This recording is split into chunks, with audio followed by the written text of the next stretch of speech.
fois qu'on a fait cette analyse-là, c'est très important. Merci beaucoup de m'avoir donné votre temps.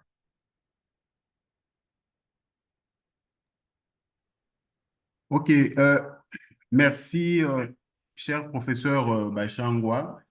Très belle, très belles expériences que vous venez de partager. Nous allons prendre la deuxième personne, le deuxième intervenant. Il s'agit de Monsieur Jean Johnson Bapanga. Monsieur Jean Johnson, on va accorder la parole à Monsieur Jean Johnson et il va nous parler de son expérience d'étudiant entrepreneur et où il en est aujourd'hui. Bonsoir tout le monde. Oui, bonsoir Jean Johnson.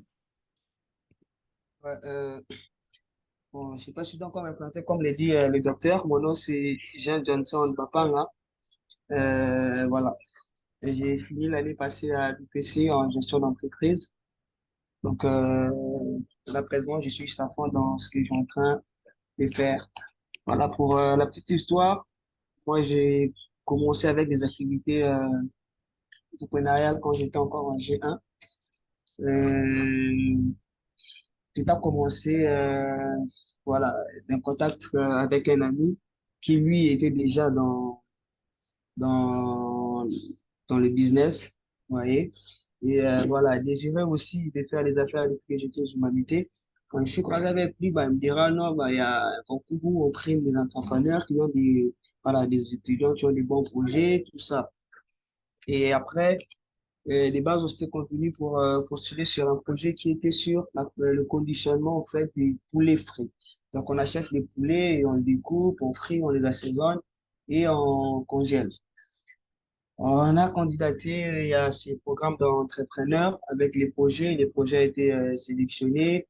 Voilà, on a commencé à suivre les formations, mais après, on devait primer en fait les meilleurs projets.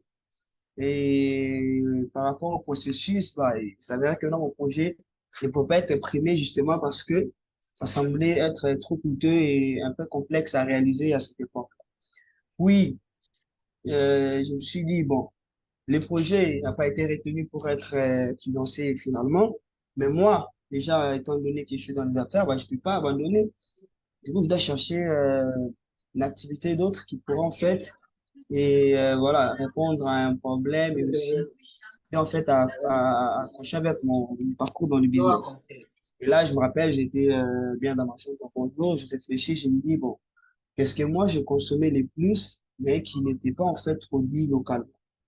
Et comme déjà de base, je suis voilà, un fan de frites, je me suis dit, bon, tiens, est-ce que si on a une marque de frites purement congolaise qui est produite par les Congolais, standard vont salir vraiment international et tout, j'ai fait des recherches, regardez, je me suis rendu compte que non. Tout ce qu'on a comme frites était des frites importées. Vous voyez, tout venait de l'Europe, du Maghreb et tout ça. Je me suis dit, bah, c'est pas sérieux, ça. Pourquoi on ne sait pas produire des frites localement, sachant qu'on a des pommes de terre chez nous ici, et même si on n'en a pas assez, mais on a des terres qui peuvent en fait produire des très bonnes pommes de terre et en faire des frites, et même faire tout ce qui va avec. Et c'est là que je commençais à travailler sur le projet en 2019, vers les débuts. Je crois que c'était en avril que je commençais à travailler maintenant sur voilà, ces projets-là des frites. Je commençais à travailler. Et après, bam, je suis tombé sur un contact qui me mettait en relation avec les docteurs Serge. J'ai intégré Bilanga Ebeto pour justement voir comment je pourrais parler en fait à ces problèmes-là d'approvisionnement en termes des pommes de terre. Parce que là, c'était un point. On a maintenant l'expertise, on a tout ce qu'il y a comme connaissance pour faire des frites. Mais après, il y a ces carences-là des pommes de terre sur les marchés. Et quand j'ai commencé, comme l'idée était d'abord d'instaurer un produit qui n'était pas produit localement, et sachant que ce sont des surgelés et des choses qui sont un peu complexes à gober par les consommateurs, je me suis dit, bon, pour tester vraiment la qualité des produits que je suis en train de faire, je m'oriente en fait vers le consommateur qui viennent beaucoup plus de l'Europe. Donc, les, euh, les gens de la diaspora, je sais que eux au moins, ceux qui viennent de la Belgique, du Pays-Bas, du Canada et autres, consomment au moins des très bonnes frites de qualité de là où ils viennent. Donc, du coup, s'ils arrivent à valider les frites que moi je fais localement, là, du coup, je me dis que, OK, je suis sur la bonne voie. Et c'est là que je commençais à faire des livraisons parce que chaque samedi, auprès des consommateurs BIB qui venaient de l'Europe et auprès aussi des autres voilà, consommateurs qui étaient dans des diverses entités et qui étaient aussi vraiment des experts en termes de frites, je commençais à faire des livraisons comme ça et les retours étaient plutôt positifs. Et c'est là que je me suis dit, OK, si déjà les retours sont positifs comme ça, je me concentre que sur ça. Peu importe les coûts, peu importe ce que ça me coûtait, je me disais, même si je travaille, je dis à perte, c'est pas un problème, mais dis-moi, je sais que c'est un projet à fort potentiel, justement, parce que comment d'autres pays sont arrivés à installer des grandes unités de production et des frites chez eux, et ils en font des millions aujourd'hui. Ouais, je me suis dit, peu importe ce que ça pourra me coûter, bon, moi, l'objectif est clair, c'est arriver à mettre en place une unité de production des frites chez nous ici au Congo. Je commençais à travailler, je commençais à faire des livraisons chaque samedi, de petites quantités. On faisait une livraison de 50 kilos, voilà, la semaine, c'est comme ça. Jusqu'à ce que je suis entré en contact avec une dame, une dame qui est aussi congolaise, qui a une chaîne de fast-food ici au pays. On s'est mis d'accord pour travailler ensemble dans le sens où, bah voilà, moi j'ai l'idée, j'ai aussi le projet, j'ai l'expertise, tout ce qu'il faut. Vous avez votre chaîne de restaurants. On voit comment on peut, voilà, valoriser le projet pour en fait arriver à lever des fonds. OK, OK. On a commencé à travailler là-dessus pour voir quelles seront les pistes pour mettre en place une téléproduction. Là, c'était en 2020. Et voilà, vers janvier, enfin, disons, quand la période de Covid est arrivée là, les projets ont connu quand même, voilà, coup dur, où on n'arrivait plus à travailler. Et aussi, à cette époque-là, je me suis fait opérer et même la fac aussi, je ne partais plus. Donc, les activités étaient devenues un peu compliquées. Je voyais comme si tout était devenu vraiment, voilà, je me disais, bon, là, même, c'est même l'occasion pour arriver à saisir et vendre les fruits de rose du Covid. Mais je suis à l'hôpital, tout devient compliqué. Et là, je vois que, ouais, là, j'étais en G2. Et vous savez que nos études ici en G2, c'est vraiment compliqué. Je me disais, bon, déjà, que la G2 est très compliquée. Je dois arriver à vraiment travailler pour aussi passer voilà, mes examens, passer voilà, la promotion suivante. Mais voilà, je me retrouve à l'hôpital pendant vraiment près de 4 mois, vous voyez, sans activité. Tout était devenu. Et sorti de l'hôpital, j'étais vraiment en retard, parce que là, quand je me suis réuni, c'était à quelques semaines pour démarrer en fait la première session. Là, je me suis dit, bon, qu'est-ce que j'ai fait? De l'autre côté, il y a des activités, voilà, les business, et de ce côté, il y a les examens que je dois vraiment préparer. Moi, je dis, là, c'est normal de faire un choix. Et sinon, si j'ai loupe les examens, je suis censé repasser à la deuxième session, ce qui retardait encore certaines choses. Et je me suis dit, OK, là, j'essaie de, je ne pas avec la production, je me concentre sur les examens. Je suis en premier rang pendant un bon bout de temps et je préparais mes examens, tout ce qu'il fallait faire. Et Dieu a fait grâce, je suis passé en première session. Et c'est là maintenant que tout est devenu presque facile parce que déjà passé en première session, j'avais tout un large de temps pour en fait reprendre avec des activités et lancer les choses à fond. Et c'est là que je me suis remis à travailler. On a représenté avec la dame, et bam, et s'est présenté les programmes de la Banque mondiale, les programmes coupés par l'NPME. On a postulé avec le projet, on a candidaté, le projet a été retenu et on a eu maintenant acheté des machines industrielles de production des fruits. Donc là, nous avons une unité de production en partenariat avec la dame qui est au niveau du Congo central, toute une chaîne de production des frites, des machines vraiment industrielles, où on fait la production des frites ici localement.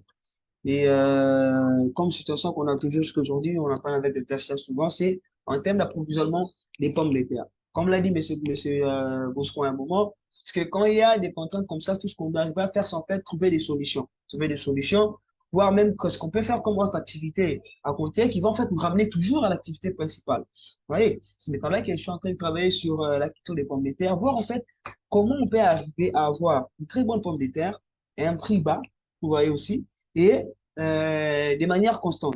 Donc, c'est là les défis qu'on a aujourd'hui qui nous empêchent même de continuer avec les activités, mais parce que je crois fortement en ces projets et je sais que bah, la réussite est vraiment assurée et voilà, tout ce qui vient après, c'est vraiment carré. On accepte aujourd'hui tout ce qui arrive aujourd'hui pour arriver vraiment à bien asseoir les affaires. Donc, de manière bref, en tout cas, c'est ça. Donc, moi, je suis dans la production des frites surgelées à base de pommes de terre ici au Congo. Donc, en gros, c'est la toute première unité de production des frites. Vous voyez? Donc, c'est un peu ça ma petite histoire. Merci. Ok, merci, cher Jean Johnson. Ce sont des très belles expériences authentiques et très édifiantes. Vous savez, moi, j'ai toujours déploré, j'ai toujours décrié, nous sommes dans un système où les parents financent, en fait, nos parents ont financé nos études de... Bon, il y a des exceptions, hein, mais dans l'ensemble, les parents financent les études de la maternelle à l'université. Les parents ne font que pomper de l'argent. Et vous rencontrez un jeune qui est licencié en droit, en économie, de toute sa vie, il n'a jamais gagné 20 $. Je pense que c'est extrêmement grave. Ça doit pouvoir changer parce que les donnes ont aussi changé. Le contexte ne s'y prête plus. Euh, dans les années 80, début 90, c'est vrai, disons dans les années 80, l'économie congolaise se dégradait déjà, il y avait un semblant de stabilité et c'est vrai, nos parents arrivaient à faire face aux frais scolaires, à la scolarité des enfants d'une manière générale. Mais aujourd'hui, avec 5 enfants, 6 enfants, dans la conjoncture actuelle, si un ou les deux parents doivent pomper constamment de l'argent, euh, ça va être difficile. C'est déjà difficile. Et nous sommes aujourd'hui en train de promouvoir l'entrepreneuriat de nos jeunes, de nos jeunes, pardon. Nous ne sommes pas en train de dédouaner les parents de leurs responsabilités, mais nous pensons que dans le monde actuel, les jeunes doivent être en mesure voilà, de gagner de l'argent, de subvenir à une partie de leurs besoins, de contribuer, par exemple, à leur scolarité dans une certaine mesure. Donc, je pense qu'il y a plusieurs expériences. Quand on va donner la parole, euh, voilà, chacun pourra, ceux qui sont concernés, qui en ont envie, pourront partager leurs propres expériences entrepreneuriales en tant qu'étudiants. Alors, nous avions des intervenants de l'université de Kinshasa. Là, je ne vois pas, je vois des noms, des pseudonymes. Est-ce ils utilisent des pseudonymes? Je ne sais pas. Sinon, ils peuvent se manifester. Donc, je vois Techno, Spark, BC. Est-ce nos intervenants de l'université de Kinshasa? Donc, s'ils sont là, ils peuvent lever la main, mais moi, je n'ai pas reconnu, voilà, Madame Merveille Mouleka, Monsieur Mathias Lombe, Monsieur Fiston Pellerin Lissachi.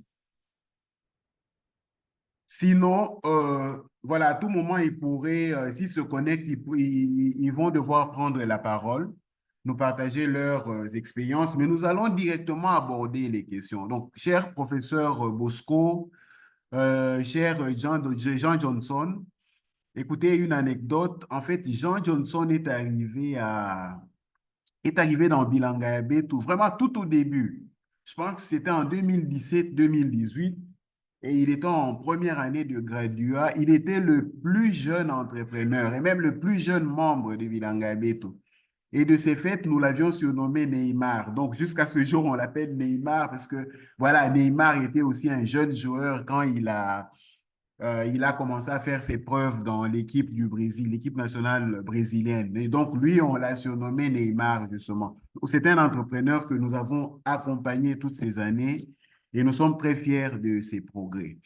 Alors, à nos deux intervenants, c'est vrai, vous avez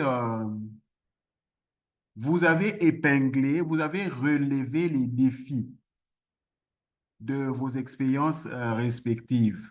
Mais je voudrais quand même reposer la question pour que vous vous attardiez dessus et que l'on comprenne très bien. Quels sont les challenges? Les challenges d'être étudiant et entrepreneur. On n'a pas dit entrepreneur étudiant, on a dit étudiant entrepreneur. c'est que fondamentalement, essentiellement, à la base, vous êtes d'abord étudiant et vous y ajoutez de l'entrepreneuriat. Donc, quels sont les challenges, les défis d'être étudiant et entrepreneur? Professeur Bosco. Oui, merci beaucoup pour cette question. Le grand défi, la première des choses, c'est d'être d'abord conscient que je suis étudiant et que je n'ai pas le droit à l'échec. Ça, c'est le premier challenge. Mais le deuxième challenge aussi, c'est de savoir que je suis entrepreneur et je n'ai pas aussi le droit de l'échec parce que le capital économique que vous avez est trop petit. Donc, droit à l'échec, c'est-à-dire je ne dois pas perdre mon capital. Et la deuxième chose, c'est de savoir, comme je l'ai dit, comment je vais créer un réseau autour de moi qui peut m'aider à commercialiser mon produit. Alors, mettre en place un réseau rassurant, ça te permet de te tranquilliser, mais aussi de faire face aux charges, c'est-à-dire les charges académiques. Moi, par exemple, j'ai commencé l'entrepreneuriat, ce n'était même pas dans le domaine agricole, là où je vous ai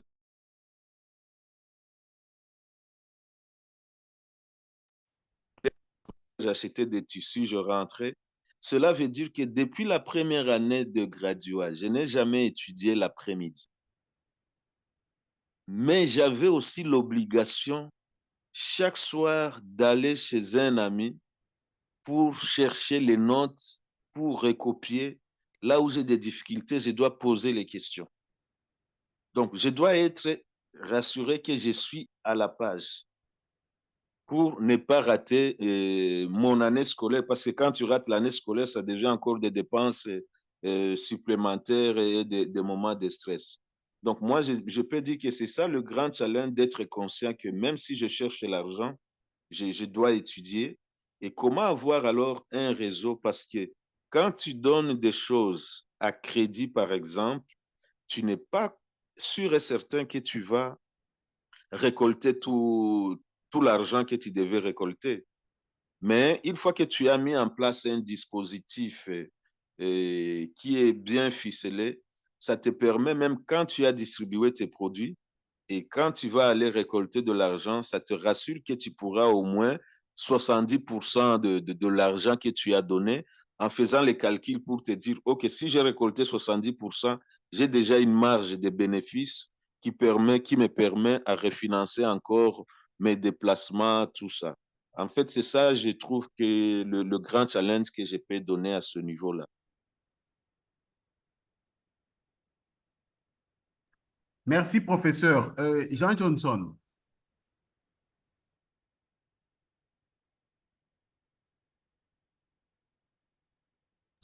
Voilà.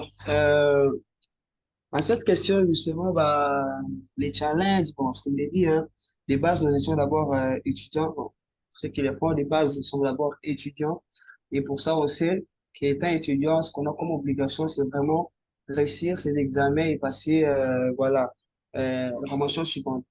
Donc, du coup, ce qui est posé souvent problème, c'est en fait quand on est buté à une situation où on est censé faire une production pour faire les livraisons et en même temps, on doit préparer aussi ses notes. Parce que moi, de base, quand j'ai commencé la production, je la faisais que la nuit. Donc, à partir de 21 heures jusqu'à 6 heures.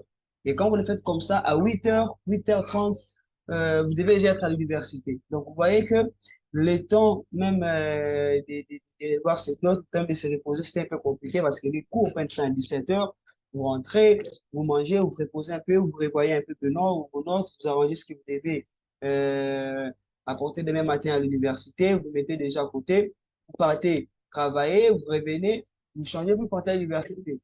Donc, c'était vraiment quelque chose qui, en même temps, c'était épuisant, mais après, à la base, on était obligé de faire ça des sacrifices. Parce que moi, quand j'ai intégré l'université, l'idée à la base, c'était en fait d'être toujours un étudiant brillant comme je l'étais à l'école. Parce qu'à l'école, tout comme aux humanités, j'ai toujours été parmi les élèves brillants. Et quand j'étais à l'université, moi, l'objectif était toujours de faire la distinction. Et j'ai bien commencé sur cette lancée. Voilà, j'ai satisfait à mes notes et tout. Mais après, quand on embarque, voilà, le côté entrepreneurial dans ce qu'on fait, là, ça devient quelque chose à créer l'équilibre. Vous voyez? Parce que là, on doit comprendre au moment où vraiment on veut faire du business de manière sérieuse, faire vraiment l'entrepreneuriat dans le vrai sens du mot, il y a des sacrifices à faire. Parce qu'on ne peut pas répondre à 100% à ses objectifs à l'université et aussi à 100% de ce qu'on fait dans les business. Parce qu'il y aura toujours une partie qui doit être sacrifiée. Vous voyez? Et là, je me suis dit, bon, parce que je me vois maintenant bien installé et bien faire les choses en faisant l'entrepreneuriat. Et je peux pas aussi abandonner la fac parce qu'après, je dois aussi euh, finir et avoir une métier de licencié, graduat et tout, pouvoir me continuer aussi après. Qu'est-ce que j'ai fait? Ben, j'ai fait un équilibre. Donc, je me dis, comme à la base, l'idée était de ne faire que des distinctions, ce qui implique en fait beaucoup de sacrifices, toujours être au cours d'encadrement, toujours être là présent pendant les cours, prévoir suffisamment ses notes, répondre à tout ce qui est comme TP, passer des interrogations, tout ça. Je commençais à faire maintenant j'ai commencé à faire maintenant de l'équilibre. Je me dis, bon, minimum, je n'échoue pas, je passe des promotions. Vous voyez, minimum, je n'échoue pas, je passe des promotions. Et en même temps aussi, je fais tout pour que le business soit, voilà, un succès et une réussite dans la suite. Vous voyez un peu. Et là, je commençais à avoir des moyens à l'université, mais qui au moins me permettaient de passer des promotions en promotion.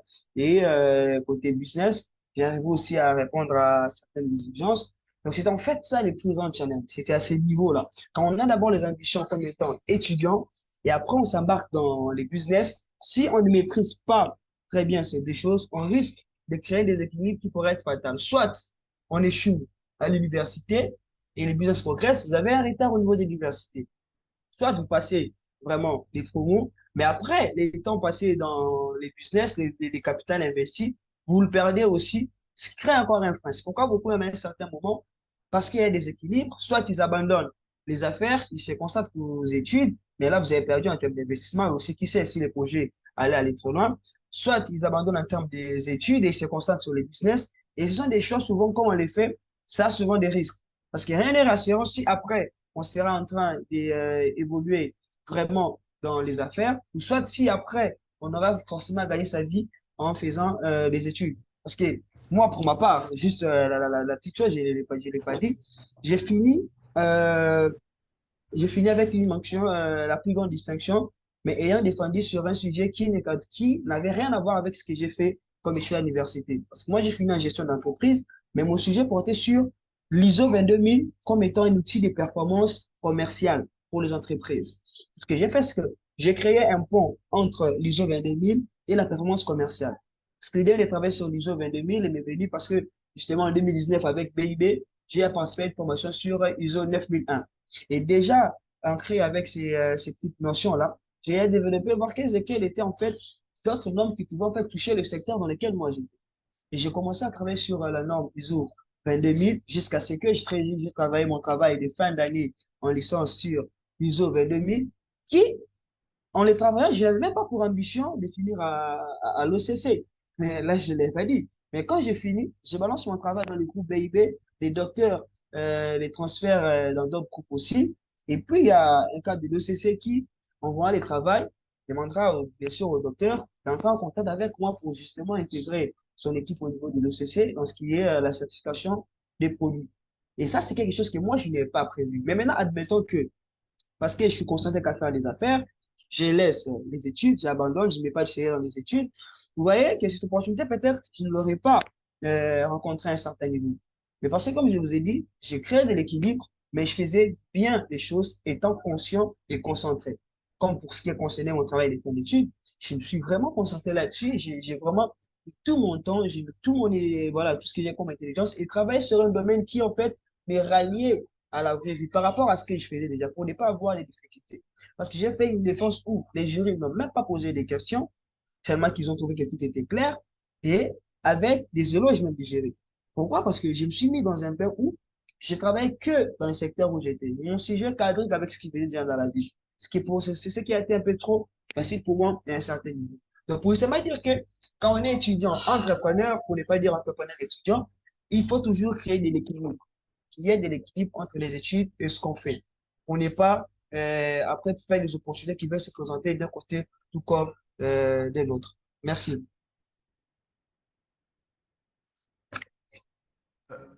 Grand merci, Jean Johnson. Jean Johnson, voilà, je vois Monsieur Mukeng demande la parole.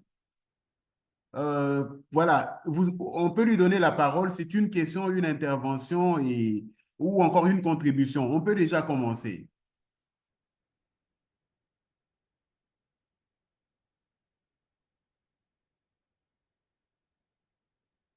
Oui, on va vous donner la parole tout à l'heure, hein.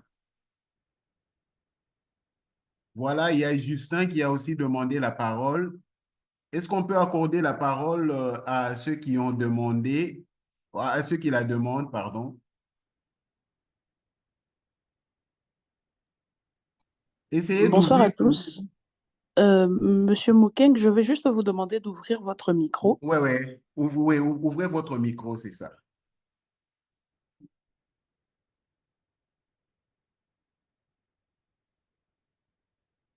Ah là là. Alors, je ne sais pas s'il est là, hein. On va donner la parole à Justin.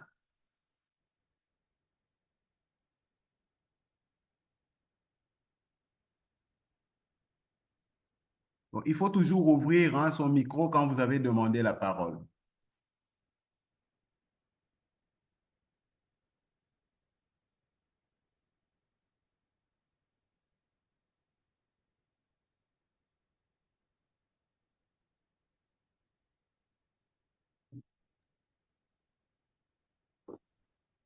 Bon, je pense qu'on va devoir continuer parce que, voilà, qui a demandé la parole? Mm. Le Euh, micro ne s'ouvre pas, je ne sais pas, mais bon, c'est votre micro, hein, de toute façon. Nous, on ne saura pas l'ouvrir d'ici. Euh,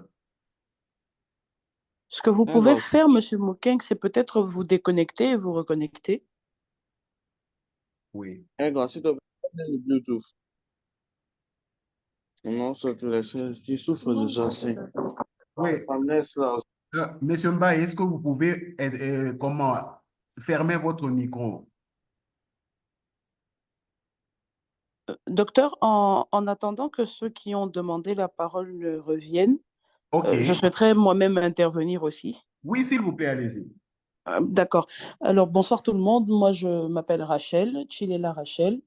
Je suis, on va dire, j'ai un diplôme en ingénieur informatique et réseau, mais je me suis rendu compte très vite que, voilà, alors que je m'étais lancée à fond dans les sciences, parce que c'était un petit peu ce qu'on demandait aux gens, entre guillemets, brillants, à l'époque où j'étais encore en secondaire, on nous avait orienté tout de suite vers les mathématiques et physique. En tout cas, c'est le choix que mon père avait fait et avec lequel j'étais plutôt d'accord. Je me suis rendu compte en sortant de l'université, voilà, que je n'étais pas, c'est pas que je n'étais pas bonne en sciences, hein, loin de là, mais j'avais plus d'aptitude, on va dire, dans tout ce qui est communication. Comment est-ce que je m'en suis rendu compte? Je m'en suis rendu compte un jour, alors que j'étais en quatrième année de mon cycle d'ingénieur. On a eu un cours de marketing. Habituellement, moi, les cours techniques, bon, je les suivais, mais je n'étais pas forcément très, très à l'aise ou attentionné dans ces matières-là. Mais lorsqu'il s'agissait de cours de communication ou de cours qui engageaient un petit peu tout ce qui était linguistique, etc., je me sentais beaucoup plus à l'aise dedans. Et ma professeure de marketing à l'époque nous a posé une question et nous a dit vendez-vous, vendez-moi votre formation. Qu'est-ce que vous pouvez faire au sortir de cette formation, justement? Et plusieurs ont parlé et ensuite moi j'ai pris la parole et je lui ai parlé. Elle m'a dit si je devais en embaucher un seul parmi vous tous, ce serait elle. Pas à cause de ses compétences techniques, mais à cause de la manière dont elle a vendu votre promotion, dont elle a vendu votre formation. Mais pour faire court, lorsque j'ai fini et que j'ai eu ce diplôme d'ingénieur-là, je me suis réorientée en marketing et communication. Ce que j'exerce encore jusqu'aujourd'hui comme comme activité. Mais là où je voudrais poser ma question, en fait, c'est vrai que je ne suis plus étudiante aujourd'hui, mais j'aimerais poser ma question pour demander comment est-ce que, déjà à M. Jean Johnson, comment est-ce que vous avez fait justement pour faire ce revirement-là où vous avez complètement laissé, on va dire, de côté les études que vous avez faites pour vous orienter dans un domaine entrepreneurial qui n'avait de prime abord rien à voir avec les études que vous faisiez? Qu'est-ce qui a fait que vous aviez eu suffisamment confiance pour faire ça? Ça, c'est la première des questions. Et la deuxième des questions, comment est-ce que vous avez fait pour surmonter le syndrome de l'imposteur? Dans le sens où comment vous vous êtes dit que ce que vous saviez à ce moment-là suffisait pour que vous vous lanciez? Là, je la pose aux deux participants. Comment est-ce que vous avez fait pour surmonter ça, pour ne pas avoir peur justement de ce qui se présentait devant vous? Et la dernière petite question que je voudrais vous poser, c'est comment est-ce que vous avez fait pour fixer vos prix lorsque vous avez commencé? Voilà un petit peu. Oui, donc je pense que Jean Johnson peut répondre hein, directement parce que la question lui est adressée. Voilà. La première question, c'était déjà, si vous voulez me rappeler la première question, c'est... Alors, la première question, c'était de savoir comment est-ce que vous avez fait pour être suffisamment à l'aise pour vous lancer dans l'entrepreneuriat dans un domaine qui, de prime abord, n'avait rien à voir avec vos études. Parfait, parfait, je vois. Euh, déjà, pour ma part, ma passion a toujours été en fait l'agriculture. Vous voyez, ça, c'est des bases. Quand j'étais enfant, j'avais la passion pour l'agriculture ainsi que l'élevage, ou même avant, je me voyais en fait faire mes études en tant qu'agronome.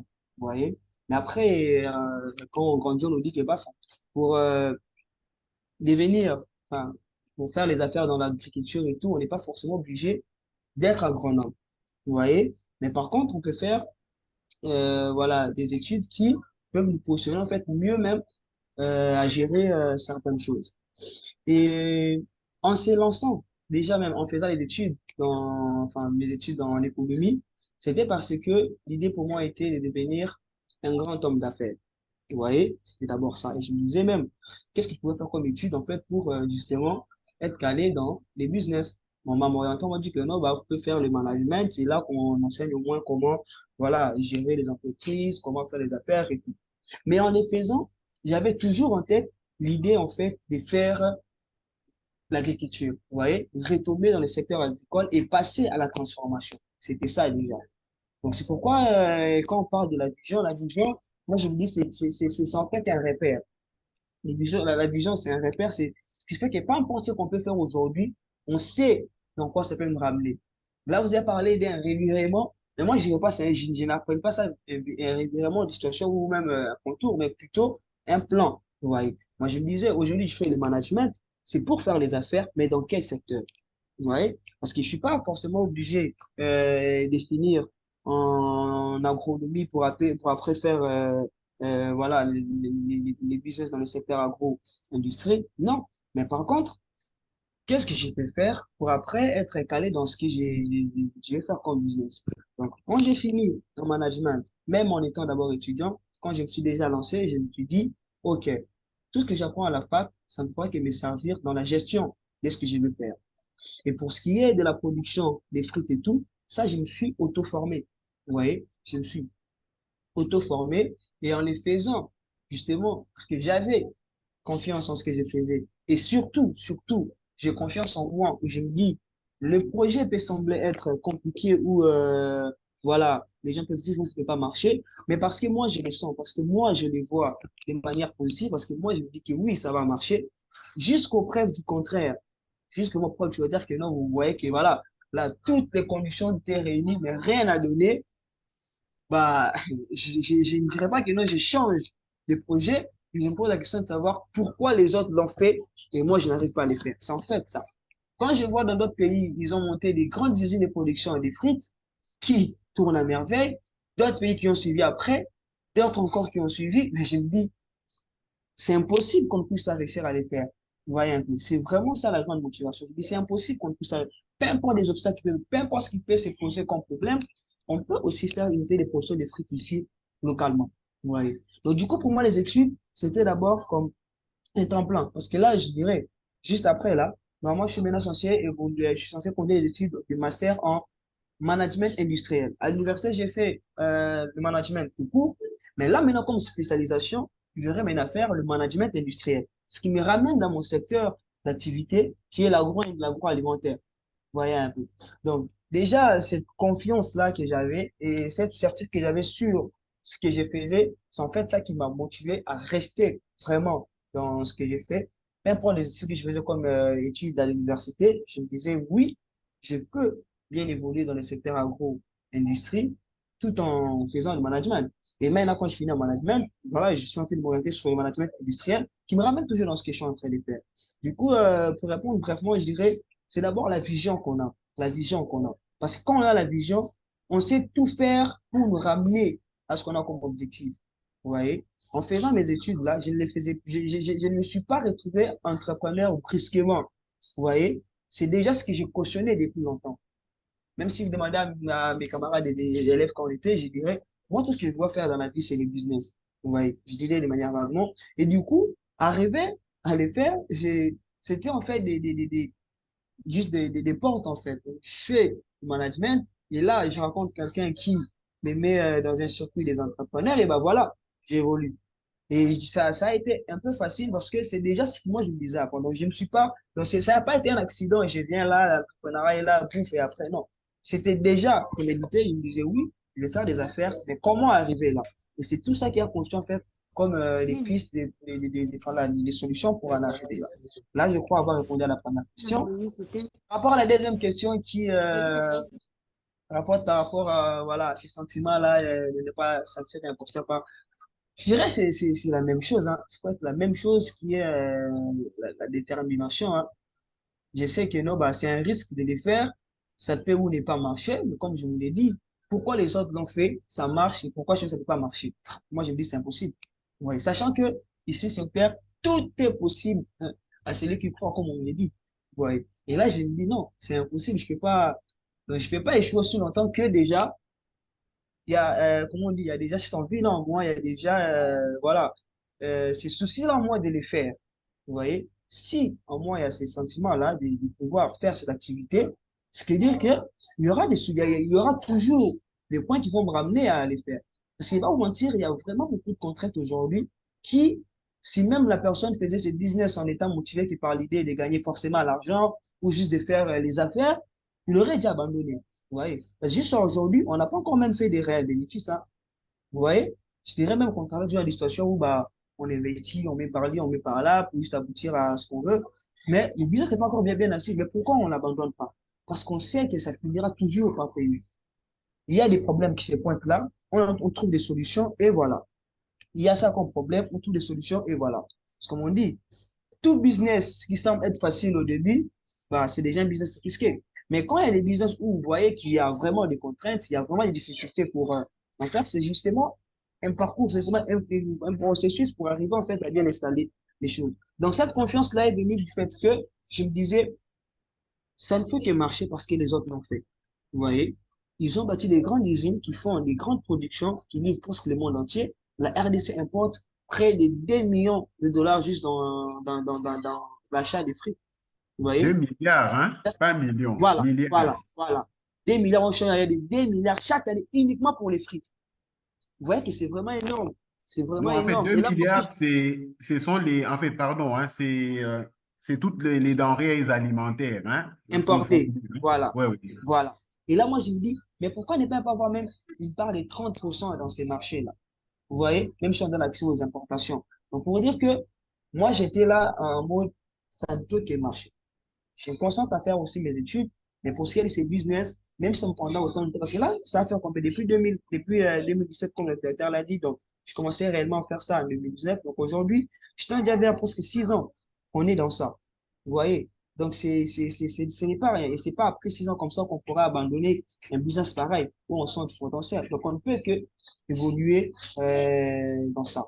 Troisième question par rapport au prix. Ça, c'est un challenge que tout le monde a souvent, hein, les prix. Les prix, c'est quelque chose de très compliqué, surtout quand on veut pénétrer un marché. Et moi, comme je l'ai dit quand je faisais mon intervention, c'est que je me suis basé sur l'optique de faire d'abord connaître le produit. Vous voyez? Quand j'ai commencé, j'ai vendu les produits à 5 000 francs, les kilos. Sachant que sur le marché, les fruits se vendaient à 6 000, vous voyez, parfois aussi 5 000, mais on avait même des fruits qui se vendaient aussi à 8 000. Mais moi, pourquoi je commençais à 5 000? Déjà, d'abord que les gens ne croyaient pas qu'on pouvait faire, ne croyaient pas qu'on pouvait faire des fruits localement, c'était déjà un problème pour arriver à les convaincre d'acheter. Et à ces prix-là de 5 000, ça les permet justement, bah, je dis 5 000, je prends d'abord, j'essaye. Vous voyez? Et quand ils essayent et que c'est bon, ils recommandent, bah, justement, j'ai dit, bah, là, maintenant, on a réduit certains coûts, voilà, il y a ça, il y a ça. Je ramène maintenant les prix à 7 000 francs. Progressivement, j'ai ramené les prix à 10 000 francs. Vous voyez? Donc, avec chaque client que j'ai commencé, je commençais toujours les prix à 5 000. Parce que je savais que les produits que je faisais étaient de bonne qualité. J'étais toujours confiant et sûr du retour positif. Vous voyez? Donc, je ne sais pas comment en fait expliquer cette confiance-là en soi que j'avais, cette confiance que j'avais dans ce que je faisais. Je ne sais pas comment je peux l'expliquer, mais c'était ça. Quand j'ai fait, je sais que le retour sera positif et je vais arriver à ça. Et c'était toujours le cas. Vous voyez? Jusqu'à aujourd'hui. Donc, pour ce qui est du prix, moi, je commençais, comme on dit, dans des prix de pénétration où je ne faisais pas réellement les revenus, où je vends pour faire des bénéfices. Non, je ne faisais qu'à investir. Tout ce que j'avais comme argent où je devais aller peut-être à la fac, on me donne peut-être 100 pour le mois, j'arrive déjà à enlever, je me dis, c'est 50, je l'ai déjà perdu. Donc, j'achète des pommes de terre, je fais la production. C'est pour donner aux gens qui me fassent juste un retour sur investissement. Vous voyez, je récupère soit les 50 exacts, soit je récupère 49, mais au moins, je fais connaître le produit. Aujourd'hui, tout le monde qui achète mes frites, il vous dit clairement que c'est plus vraiment la pomme de terre. Ça n'a rien à voir des frites à porter. Ouais, c'est déjà ça que je veux d'abord asseoir dans l'esprit congolais. Que oui, on a des bons produits qui peuvent être vendus localement. Et après, là, maintenant, on commence à se battre pour justement arriver à avoir un prix qui nous ramène réellement à un business réel. Ouais. C'est là qu'on est maintenant confronté à ces problèmes des pommes de terre, où on cherche comment acheter des pommes de terre à un prix bas, de bonne qualité, pour offrir un bon produit.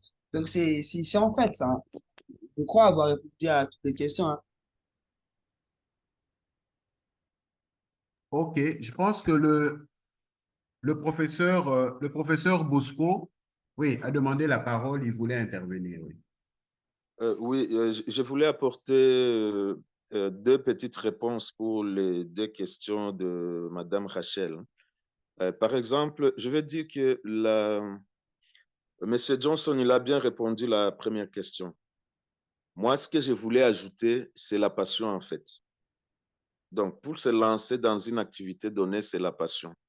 Et vous allez constater, surtout dans le domaine de l'agriculture, même dans le domaine médical, vous allez constater que les grands fermiers, les gens qui ont des fermes agricoles, ils ne sont pas des agronomes. Je ne sais pas si vous l'avez déjà remarqué, peut-être docteur Serge avec Bilanga Abeto, il a de l'expérience. Lui-même, c'est un passionné de l'agriculture, mais ce n'est pas un agronome. Et ça, moi, je me suis toujours posé les questions, pourquoi nous, les agronomes, ne sommes pas dedans, avec tout ce que nous avons comme bagage intellectuel. Vous allez constater aussi, les gens qui ont des hôpitaux privés ou bien des cliniques, la plupart, si vous faites une statistique, ils ne sont pas médecins, ils ne sont pas du domaine de nature. Pourquoi? Tout simplement parce que l'école nous a mal enseigné. En agronomie, on nous enseigne pour être chercheur, pour aller demander du travail. Et là, c'est le travail que Bilanga Abeto est en train de faire, de voir comment susciter l'entrepreneuriat au sein de l'UNIKIN est quelque chose d'intéressant. C'est-à-dire qu'être passionné par quelque chose te pousse à être patient. C'est comme la passion du Christ. C'est cette passion-là qui l'a poussé à aller sur la croix pour terminer sa mission. Ça, c'est vraiment d'abord de manière résumée. Mais la technicité aussi a une grande importance. Là, je vais répondre à Rachel et peut-être ça peut aider Johnson. Après, on pourra en discuter en privé. En fait, en ce qui concerne le prix, comme Rachel a demandé, vous êtes basé sur quoi pour fixer le prix? Normalement, pour fixer le prix d'un produit, on se base sur le coût de production. C'est-à-dire, je vais produire 1 kilo de frites de pommes de terre. Mais ça me coûte combien pour produire les 1 kilo? Donc, c'est-à-dire qu'il faut calculer ton coût de revient pour savoir. Le coût de revient, c'est ce que j'ai dépensé comme argent pour produire 1 kilo de frites. Et là, vous allez faire l'analyse du marché pour savoir à combien je vais fixer le prix. Et à un moment donné, vous pouvez même catégoriser, c'est là où j'ai parlé de marché. Vous pouvez catégoriser votre marché ciblé pour telle catégorie de gens, je peux vendre à combien, pour telle période où il y a la présence des frites dans la ville, mon prix peut être fixé à combien. La difficulté aussi, surtout dans le domaine où Johnson s'est lancé, le domaine de la transformation, et c'est là l'échec de l'industrialisation des produits agricoles au Congo. C'est-à-dire, les gens veulent se lancer dans la transformation alors que la matière locale n'est pas là. Donc, vous allez trouver votre usine n'est pas en train de dérouler, n'est pas maximisée en fait, puisque vous avez des temps morts où il n'y a pas la matière première, et même quand vous avez la matière première, ça vous coûte extrêmement cher. C'est un dossier sur lequel on travaille avec Serge, c'est-à-dire pour développer ce qu'on appelle la chaîne des valeurs, il faut vraiment partir de la semence jusqu'à la production de la matière première. Une fois que vous avez la matière première à un coût abordable, ça vous permet de faire tourner votre usine à maximum, en fait. C'est ça que je voulais apporter comme réponse aux deux questions, mais aussi une petite remarque auprès de Johnson. La suite, on peut en discuter en privé. OK, merci.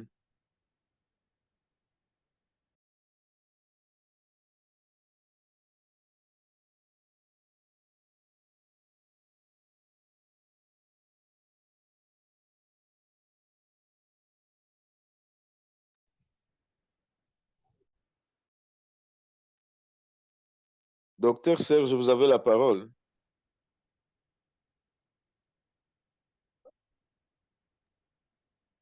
Non, je disais, on a donné, Maître Timothée a demandé la parole, mais dans l'entretemps, j'étais en train de lire dans le chat de M. Jean-Claude Bokoko en Belgique. Très bon webinaire et bravo aux intervenants pour la qualité des débats. Voilà. Merci.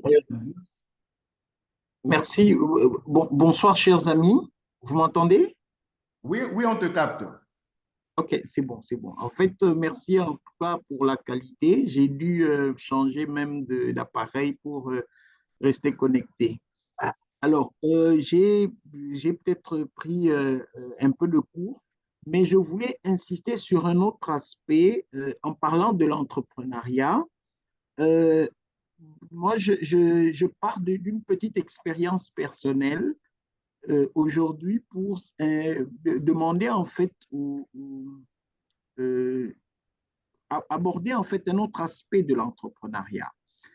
Dans l'entrepreneuriat, je ne sais pas, il y a aujourd'hui un concept que moi j'appelle l'entrepreneuriat associatif.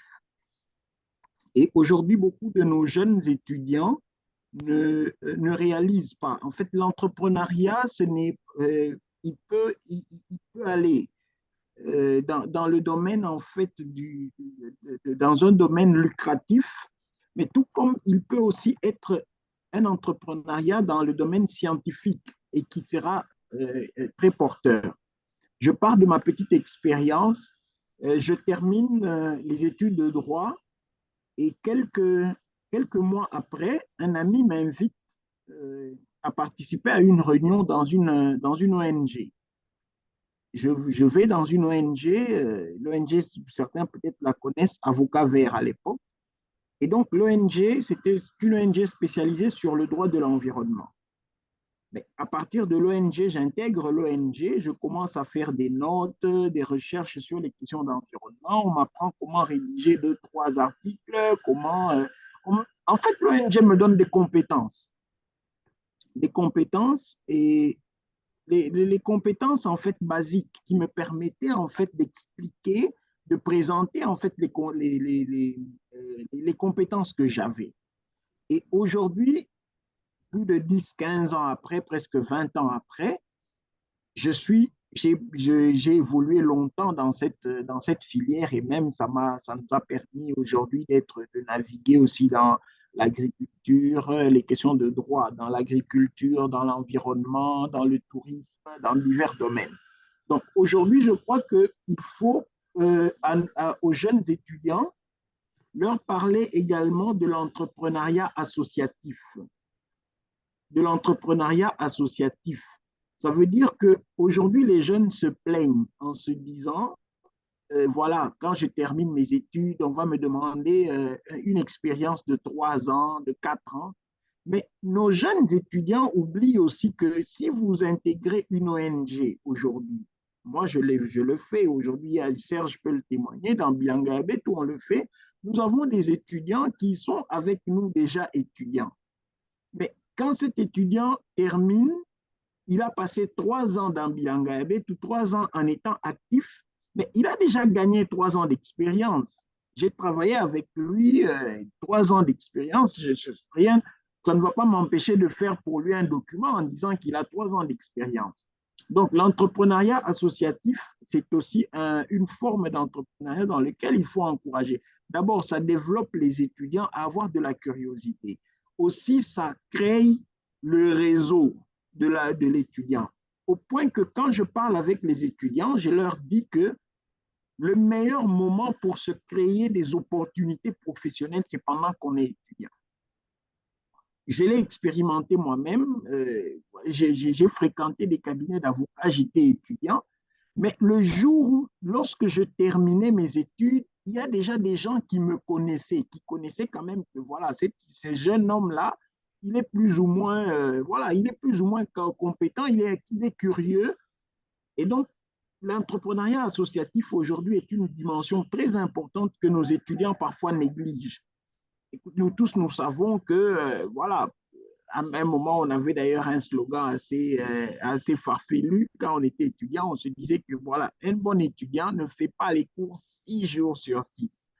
Ça veut dire qu'en fait, c'était une façon pour nous de dire que, bon, à côté des cours, on a toujours le temps de passer à une conférence, de contacter, d'élargir son réseau.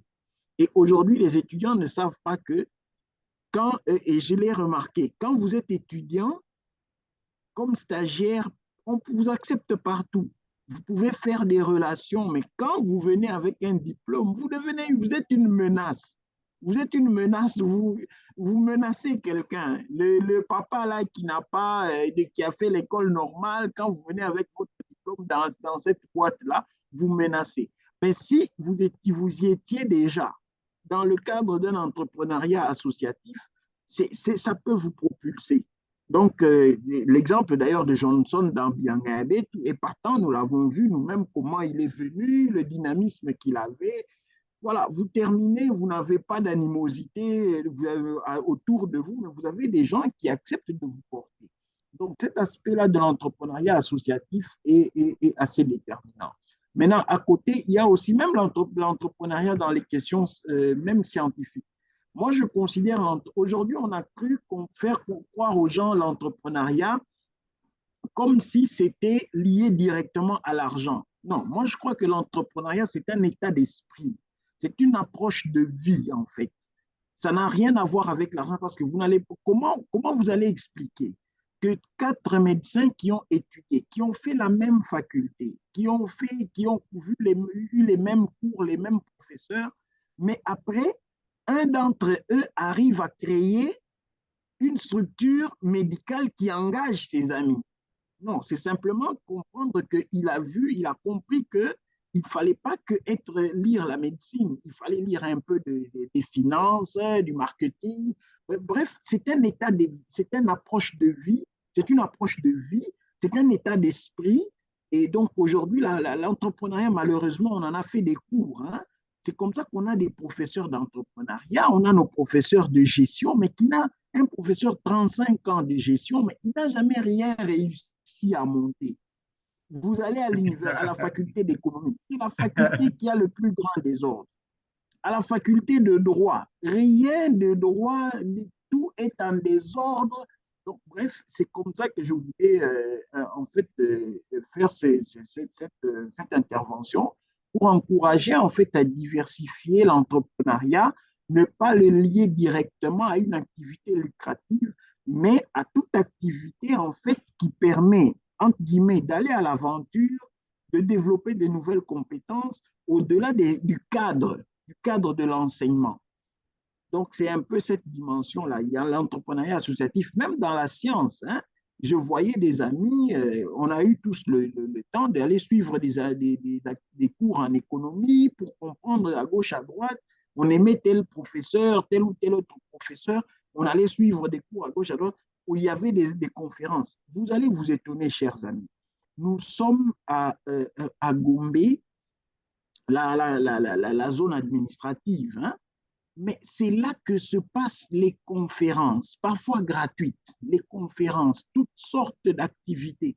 Mais combien de nos étudiants qui sont dans le même rayon acceptent de quitter pour participer à une conférence où on ne l'a pas, où ce n'est pas l'université qui l'a envoyé. Donc, notre système à ce niveau-là est aussi quand même à condamner. Mais après, l'entrepreneur, c'est lui-même qui décide de ce qu'il veut être. Nous encourageons nos étudiants à être ouverts d'esprit, à être, comme j'aime le dire, intellectuellement curieux. Là, c'est la base. L'entrepreneuriat, c'est un peu cette curiosité de se dire pourquoi pas, comment ça s'est passé là, ainsi de suite. Et le reste vient avec. Merci beaucoup, en tout cas. OK, merci, Maître Timothée. Euh, Moi, j'ai épinglé un aspect, hein, une chose dans ce que vous dites. Vous faites allusion à l'expérience professionnelle pendant qu'on est étudiant. Ça m'étonne, hein. Je suis tout le temps sidéré de recevoir des demandeurs d'emploi ou de passer des interviews professionnelles avec, avec de nombreux étudiants ou de nombreux, voilà, étudiants qui ont terminé, qui viennent de l'université, fraîchement de l'université. Vous prenez son CV, expérience professionnelle nulle. Non, c'est incroyable. Vous ne pouvez pas terminer, vous terminez une faculté de médecine, vous terminez une faculté d'économie, de droit. Voilà, vous terminez les études supérieures et expérience professionnelle nulle. Soit on n'a pas compris le concept, parce que si expérience professionnelle pour vous, ça signifie signer un contrat professionnel, un contrat à durée indéterminée ou déterminée. euh, je pense que on se trompe. Donc, je suis tout à fait d'accord. Je reviens sur ce que Maître Timothée a dit. Regardez nos étudiants. Quand ils viennent dans nos entreprises pour un stage académique, par exemple, le stage académique est devenu formel. Ils viennent avec des formulaires ou des fiches. Ils sont préoccupés par le fait d'avoir sa fiche signée et puis de retourner. Ce sont des points qu'on va lui attribuer à l'université, alors que c'est une opportunité, une occasion en or de s'imprégner du monde professionnel, de nouer, de tisser des contacts et des relations, commencer à bâtir son carnet d'adresses. Le carnet d'adresses, c'est un capital. Voilà, dans notre milieu, dans notre contexte, le capital, c'est quoi? C'est l'argent. Le capital, c'est quoi? C'est l'immobilier, ce sont les biens matériels. Or, un carnet d'adresses, c'est un capital qui ne s'achète pas avec de l'argent. Donc, vous commencez à bâtir, tisser votre networking dans le monde professionnel. Ce que Jean Johnson a fait, et entrepreneur depuis la première année de graduat, ou encore le professeur Bachango. Mais est-ce qu'il va terminer sa licence ou c'est pas son master en affirmant qu'il n'a pas d'expérience professionnelle? Donc, nous devons revoir. Aussi, de notre côté, les employeurs, les entreprises, nous gaspillons ces jeunes qui nous sont envoyés en stage. Nous devons accepter des stagiaires avec un programme précis, avec rigueur. Donc, ils ne viennent pas, en fait, pour devenir des garçons ou des filles de course. Et voilà, maintenant, ils vont photocopier des documents à gauche, à droite. Ils vont acheter, je ne sais pas, écoutez, permettez-moi, ils commencent à faire les courses de l'entreprise, aller acheter telle ou telle autre chose à tel supérieur, à tel chef. Non. Donc, le stage académique d'abord, doit vraiment être capitalisé comme une précieuse opportunité d'expérience professionnelle. Voilà. Je pense que M. Justin avait, il y a de, voilà, M. Guilain Tondouangou demande la parole. Est-ce qu'on peut la lui accorder? Oui, merci beaucoup, docteur Serge, pour la parole. J'ai une question pour le professeur. Quand j'ai suivi, je ne sais pas si j'ai bien suivi, il a fait une proposition pour s'assurer de l'approvisionnement en matières premières. Il a proposé qu'on puisse investir dans toute la chaîne de production, du début de la production jusqu'à la distribution. Mais pour quelqu'un qui n'a pas beaucoup de moyens, donc ça serait impossible, puisque là, ce sont de grandes entreprises là, qui peuvent faire ça. Pour un débutant, un étudiant, investir du début de la production de la chaîne, toute la chaîne du début jusqu'à la fin, ça, c'est un peu difficile. Une autre question, peut-être à Jean, oui, professeur aussi, c'est la manière dont vous avez commencé les activités, oui. Donc, vous avez réussi, mais c'était un peu, pour moi, c'est un peu risqué, sans connaître, sans faire une étude du marché. Puisqu'on a vu Jean, au début, à tâtonner sur le prix. Il a commencé sur un prix, sur base de quoi tu as fixé ce prix-là. Je ne sais pas, est-ce que ce prix-là, c'était rentable pour l'entreprise, pour l'activité, tout ça. Donc, pour moi, pourquoi vous n'avez pas commencé par une étude de marché pour savoir directement quel est le prix que je vais lancer, avec quel prix je vais entrer dans le marché. Et bon, là, c'est une question là ce sont mes deux questions là. OK. Professeur Bosco, vous pouvez déjà répondre parce que vous avez demandé la parole. Oui, je vais commencer par la deuxième question. S'il a bien suivi ma présentation, par exemple, pour les œufs, je lui ai dit, on doit commencer par des choses, en fait. Donc, il y a l'étude du marché, il y a aussi le coût de rejet, en fait, ou le coût de rejet, le coût de production.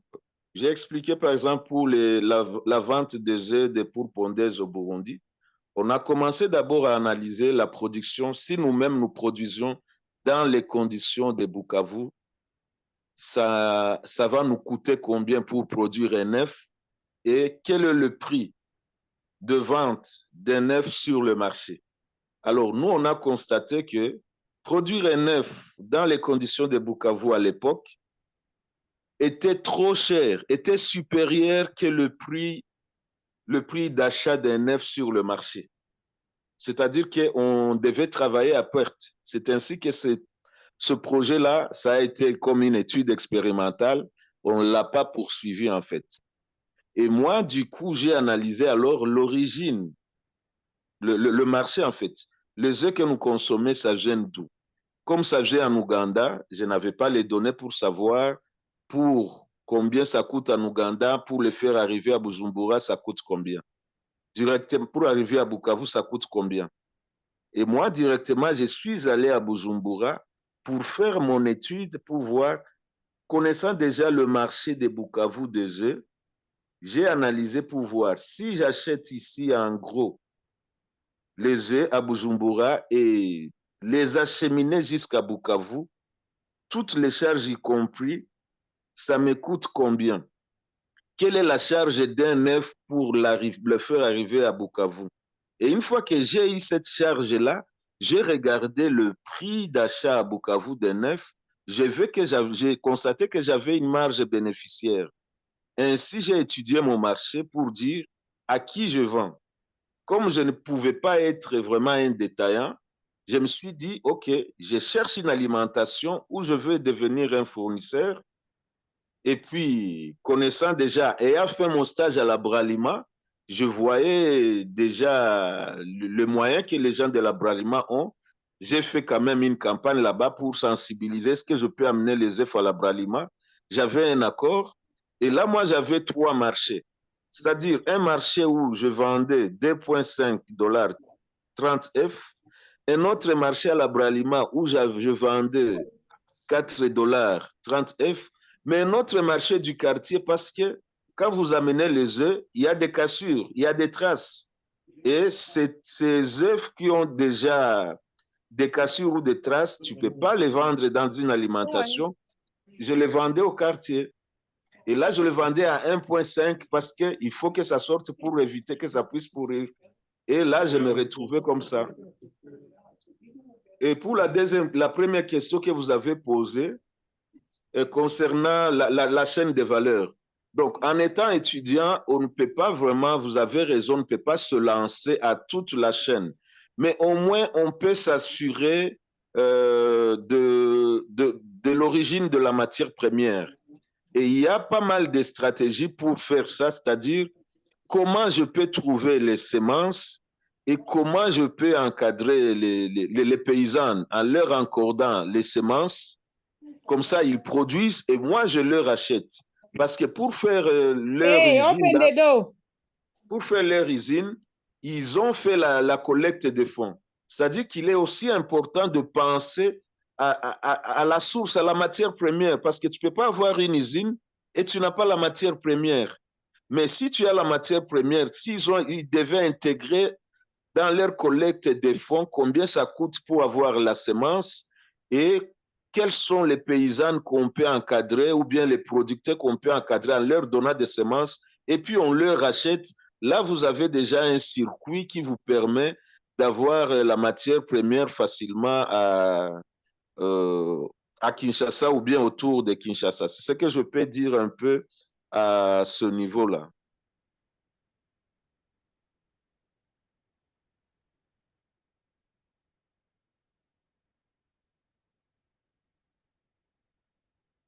Ok, merci, professeur.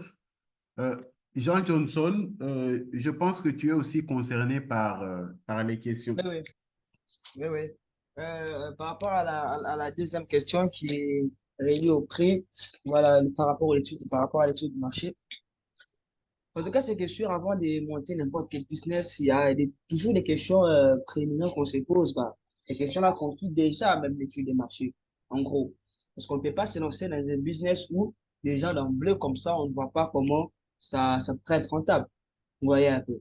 Et même en se basant sur les modèles économiques des autres pays, des autres entreprises qui sont dans la même activité, on peut déjà bien comprendre, voilà, ce qui a ramené, en fait, à mettre en place cette entreprise-là. Pour ce qui était, pour mon cas, en fait, avec les usines de frites, bien sûr qu'à la base, j'ai mené une étude, donc, certes pas assez vraiment approfondie au départ, mais du moins, l'étude qui m'a amené à comprendre pourquoi on n'avait pas de frites, ici chez nous. Et déjà, c'est la question, la réponse à cette question était bien évidente qu'on n'en produisait pas. J'ai essayé de voir quels pouvaient être les moyens en fait, pour arriver à mettre en place ces produits. Moi, je ne voyais pas en fait l'activité à un niveau artisanal. Moi, je fais que des frites chez moi à la maison, après je vends. Moi, je voyais en fait l'activité purement au niveau industriel. Et tout ce que je faisais comme calcul, vous voyez, tout ce que je faisais comme prévision, c'était en fait pour arriver à ce niveau-là industriel. Ce qui veut dire que quand j'ai commencé en fait à ce niveau artisanal où je faisais encore une production à domicile, en vrai, je ne faisais pas réellement des bénéfices. Parce qu'à ce niveau-là, il est compliqué de faire des frites maison et les vendre à un prix concurrentiel. Avec la production des frites, il faut toujours voir sur l'économie d'échelle. Vous voyez, plus vous produisez, moins le coût est réduit.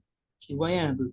Mais quand on est sur une production, voilà, une production fait maison, normalement, vous êtes censé vendre même le kilo à 10 dollars. Vous voyez un peu. Un kilo même à l'époque, je crois, à 7 dollars. Vous voyez? Parce qu'on intègre tout ce qui est comme charge, vous mettez, si vous mettre, non, les courants chez vous payez, l'eau vous payez, tout ça là, ça fait beaucoup de charges. Même à mon niveau, il n'y avait que trois charges que je prenais en compte. L'achat de l'huile, la pomme de terre et la main-d'œuvre. Et juste à ces trois charges-là, qui étaient des charges phares, ça me faisait mon retour sur investissement. Vous voyez un peu. Je vends, j'achète la matière première, je fais la production, je vends, j'espère que l'argent est investi. Et où est-ce que j'ai gagné quelques petites sous? C'est en fait quand je faisais des livraisons. Quand je fais des livraisons, c'est par rapport aux frais de livraison que je prenais un truc. Mais l'objectif pour moi n'était pas réellement les vendre. L'objectif pour moi était en fait les feedbacks par rapport au produit. Tout dépend en fait de la vision, tout dépend en fait de l'objectif visé. Vous voyez. Moi, mon objectif n'était pas de faire des sous. Sinon, je me serais structuré en termes où la structure des coûts est vraiment réelle et j'y vends au prix où j'intègre aussi ma marge. Mais parce que pour moi, l'objectif était d'abord que les gens comprennent qu'on peut faire des frites localement et que les gens s'habituent à ma marque des frites qui est Prico et que les gens aussi me donnent des feedbacks par rapport à ce qui est produit. Tout ça compte en fait les coûts si on doit faire des études là-dessus. Vous voyez, en lieu et place de payer pour mener ce genre d'analyse, pati patata, bah, je n'ai qu'à faire un investissement en moi-même où je n'ai que des retours sur investissement. Je dépense 100, je regagne 100. Vous voyez? Mais si vous gagnez un peu de tout, c'est quand on fait des livraisons. Parce qu'il y avait des gens où, quand je fais des livraisons, pour encourager l'activité, à la place de vous donner peut-être 5 dollars, je vous donne 10 dollars, je vous dis, bah, vous gardez le reste. Vous voyez? Et généralement, c'est pourquoi je vous ai dit, je me dis, basé en fait sur les gens de la diaspora. Tout a été bien prévu, hein, c'est parce que je savais qu'avec au moins quand on fait de la livraison, tellement qu'ils voulaient d'abord soutenir l'activité, peu étaient ceux qui donnaient vraiment, réellement l'argent au prix réel. Genre quand on vendait à 5 000, dans 5 000. Généralement, quand vous partez, les couples, peut-être, avaient faire 10 000 francs à la place, ils vous donnent 20 000, 10 barres, ils soutiennent l'activité. Les autres, ça fait 10 dollars, ils vous donnent peut-être 15 ou même 20 dollars. Vous voyez? C'est des tours de choses comme ça. Et moi, quand je l'ai fait, je sais que j'ai dépensé autant, j'ai récupéré le montant à dépenser. Vous voyez? Donc, c'était ça. Et du coup, dans tout ce que moi, je faisais comme calcul pour la rentabilité, c'était par rapport à la production industrielle, l'économie d'échelle. Là, au moins, je savais que, OK, si on a autant de pommes de terre, on fait la transformation, on a autant de kilos de frites, intégrer les marges, intégrer les charges, marges et tout. Je fais pas les frites à autant. Vous voyez? Aujourd'hui, si je dois vous donner les prix réels auxquels est vendu notre kilo de frites, c'est à 10 000 francs. C'est à 10 000, mais notre marge bénéficiaire n'est pas assez énorme. Pourquoi? Parce que c'est comme on dit, le coût de la pomme de terre sur le marché est vraiment trop élevé. Mais quand on fait des calculs, comme le dit les professeurs Bosco, dans le sens où on arrive à gérer toute la chaîne, depuis la production jusqu'à la vente, et là, on serait en mesure de vendre les kilos de frites à 2 dollars. Vous voyez? À 2 dollars, voire même, voilà, limite même 2,2 dollars. Vous voyez? Moins que les prix sur le marché. Pourquoi? Parce que là, on ne sera pas en train de faire en fait la production des pommes de terre pour la vente, mais on fait la production des pommes de terre pour la transformation. Et du coup, nous, on ne met pas la marge d'après production des pommes de terre. Vous voyez? Nous, on met notre marge après la vente des fruits. Ce qui veut dire que, à ce niveau-là, on arrive à bien structurer nos charges, chose qui ne peut pas être faite quand on est au niveau artisanal. Vous voyez? À l'artisanal, tout ce qui est fait comme charge, déjà, les productions artisanales sont toujours coûteuses que les industriels. Parce que les gens qui font l'artisanat ne sont pas dans l'économie d'échelle. Et ils sont dans des productions à des faibles quantités. Et là, c'est difficile d'être compétitif sur les marchés. Vous voyez un peu. Donc, pour répondre à cette question-là, oui, j'ai fait quand même des études sur, j'ai quand même fait les études du marché. Je me suis quand même renseigné sur, voilà, ce qui était le marché des pommes de terre, enfin, des fruits chez nous ici. Et j'ai vu qu'on avait du potentiel. Les supermarchés vous commandent près de 15 tonnes de pommes, près de 15 tonnes de fruits le mois. Là, vous avez écrit le marché. Vous mettez SK et vous dites que non, ils sont en de commander près de 5 tonnes, enfin, près de 10 tonnes de frites le mois. Et vous, à ça, vous rajoutez les supermarchés, vous rajoutez les restaurants, les hôtels et tout. Mais je vous dis, si même on a 10 unités de production de fruits ici chez nous, au Congo, en tout cas, ils tous vont vendre. On a 100 millions d'habitants. J'ai dit même, chez nous, ici au Congo, on n'est même pas censé faire trop les études de marché en termes de consommation. Vous voyez? Déjà, juste en se basant sur la population qu'on a, juste en se basant sur le potentiel en termes de consommation, faites n'importe quel produit, que ça réponde aux qualités et que les prix abordables, vendez. Vous voyez un peu. Donc, c'est vraiment ça. Merci.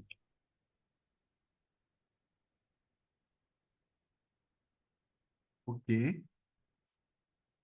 Est-ce qu'il y a des contributions? Est-ce qu'il y a oui, on va accorder la parole à Monsieur Joseph Lubunga et puis revenir à Monsieur Guilain Tondouan.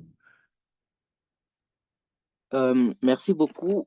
C'est un grand plaisir pour moi d'être là avec vous aujourd'hui. Je tiens tout d'abord à remercier le professeur Dr Bosco qui m'a invité à ces échanges. En tout cas, c'est un grand plaisir pour moi. Je me sens honoré. Je voudrais partager une petite expérience. Je suis étudiant en sciences de l'information et de la communication. Présentement, je suis en deuxième année de licence à l'Université officielle de Bukavu. Et là, je suis en train de faire allusion à l'ancien système, le système classique. Déjà en première année, je me sens beaucoup plus attiré par la presse écrite. Comme la première année chez nous, c'est la presse écrite. La deuxième année, c'est la radio. La troisième année, c'est la télévision. Et je ne savais pas vraiment ce que je devrais faire. Mais en deuxième année, déjà, quand je découvre la radio, la manipulation son, et en troisième année, la manipulation image, je combine les deux et avec deux amis, on s'associe et on parvient à acheter un appareil, une caméra. Avec cette caméra, nous avons commencé à produire de petites vidéos et proposer de podcasts. C'était en tout cas ça les débuts et on ne savait pas exactement jusqu'où on voulait aller. Et au fur et à mesure qu'on évoluait, on rencontrait d'autres personnes, on a assisté à deux formations, on écoutait les aînés et également les coachings de ceux qui avançaient déjà dans la profession. Nous avons quand même réussi à mettre en place une petite structure au niveau local qui est en train de grandir petit à petit. Maintenant, ma question serait de savoir comment est-ce que, parce que tout d'abord, je me sens vraiment passionné et j'aimerais, en tout cas, dans ma vision, arriver à mettre en place une agence de communication au niveau local parce que le besoin, il est là et il y en a presque pas. Alors, j'aimerais savoir comment est-ce qu'on peut arriver au processus d'établissement légal ou de légalisation de la structure, déjà dans un contexte comme le nôtre où on ne sait pas trop à qui se fier et il y a trop de tracasseries par rapport aux taxes et autres. Merci beaucoup.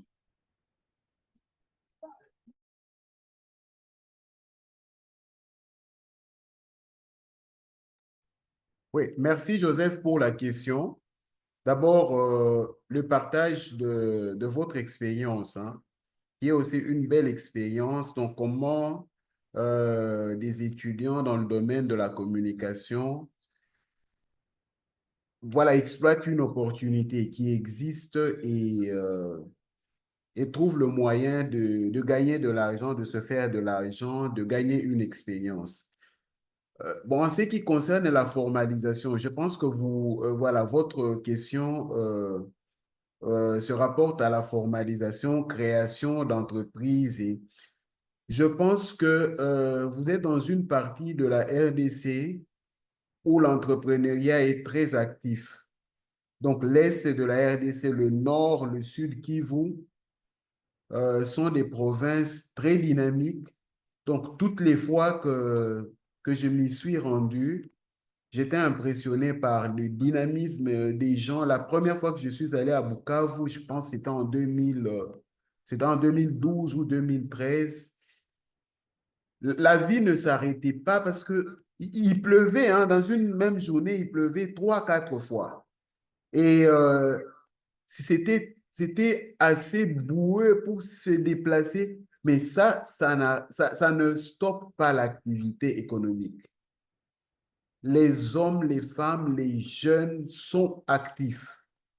Et donc, vous êtes dans un contexte, et aujourd'hui, je pense que ce soit à Bukavu, que ce soit à Goma, il y a beaucoup d'incubateurs.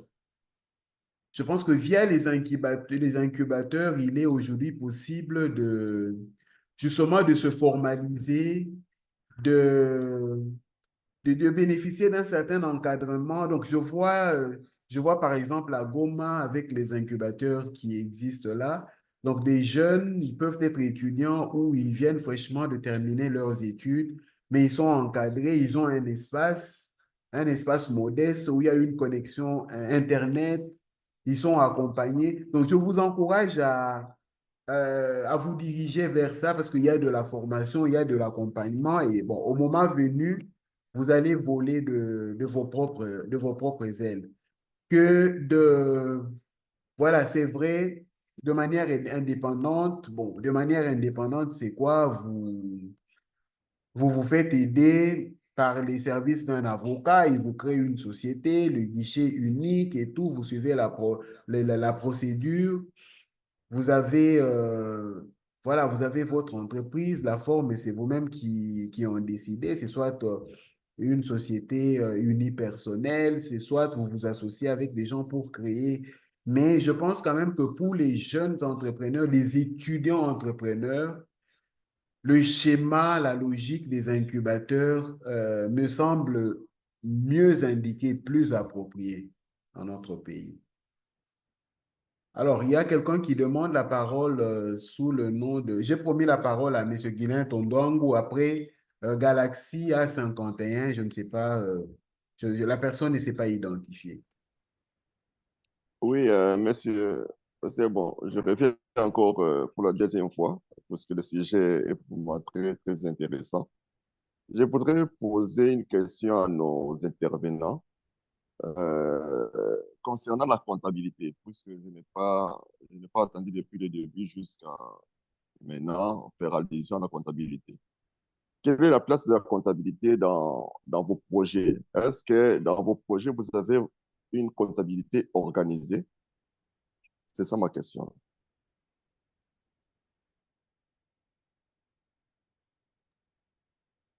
OK, on va leur donner la parole. Oui, professeur Bosco. Oui, bon, moi, ce que je veux répondre en tant qu'étudiant, pas en tant que professeur, parce que maintenant, je me suis réorienté autrement, je suis dans autre chose. Euh, C'est-à-dire, quand on est étudiant, on fait ce genre de business, on n'a pas vraiment une comptabilité qui est classique. Mais c'est une comptabilité où tu sais faire la différence. Tu dis, OK, ça, ce sont les charges que j'ai effectuées et voilà, ça, ce sont les bénéfices que j'ai. Ça, je peux utiliser pour réinvestir et ça, je peux utiliser dans mes besoins. Et vu la thématique que nous avons pour le moment, d'étudiants entrepreneurs, il faut toujours avoir et voir ça à l'esprit, de savoir quelles sont mes charges, quels sont le bénéfice net, et qu'est-ce que je peux utiliser et qu'est-ce que je peux réinvestir. Parce que ça te permet de continuer à exister sur le long terme dans tes activités. Mais une fois qu'on passe maintenant dans la création de startups ou bien de l'incubation. Et là, on est en train de vouloir formaliser. Vous êtes obligé d'avoir une comptabilité classique parce que vous aurez affaire à l'État pour le contrôle, pour payer pour les taxes et tout ça. C'est sur base de la comptabilité que vous avez que vous pouvez faire ça. Et quand j'étais étudiant, j'ai géré ça sans une comptabilité classique, mais en ayant vraiment dans ma tête toutes les rubriques nécessaires pour passer à une comptabilité classique, quoi. OK, merci, professeur, hein. Je pense que, voilà, Galaxy A51 avait demandé la parole.